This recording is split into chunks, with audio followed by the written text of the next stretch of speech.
খারাপ সময়টা হয়তো অতীত হয়ে যায়, কিন্তু মানুষের খারাপ ব্যবহারটা কখনো অতীত হয়ে যায় না। শুধু নিজে থেকে কথা বলা বন্ধ করে দেখো, দেখবে অনেক আপনজন বড় হয়ে যাবে। আসলে কেউ আপন হয় না। যারা তোমার ক্ষতি চায় তাদের আঘাত করবে না, তাদের সামনে একটু হাসি মুখে বাঁচবে। দেখবে তুমি আঘাত করলে যা কষ্ট পেত, ওরা তার থেকেও বেশি কষ্ট পাবে। যত মিশবে ততই মানুষ চিনবে, অভিনয় যে কত প্রকার হয় তা বুঝতে পারবে। সবাইকে তোমার সত্যতা জানানোর দরকার নেই, যে যা ভাবে তা নিয়ে সমালোচনা করতে দাও।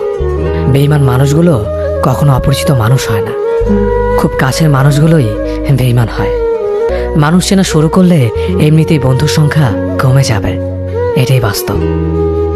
3টি কথা মনে রাখবেন: যে তোমাকে সাহায্য করে তাকে কখনো ভুলে যেও না, যে তোমাকে ভালোবাসে তাকে কখনো ঘৃণা করো না, যে তোমাকে বিশ্বাস করে তাকে কখনো ঠকিও না। ধোঁকা একজনেই দেয়, কিন্তু বিশ্বাস সবার উপর থেকে উঠে যায়।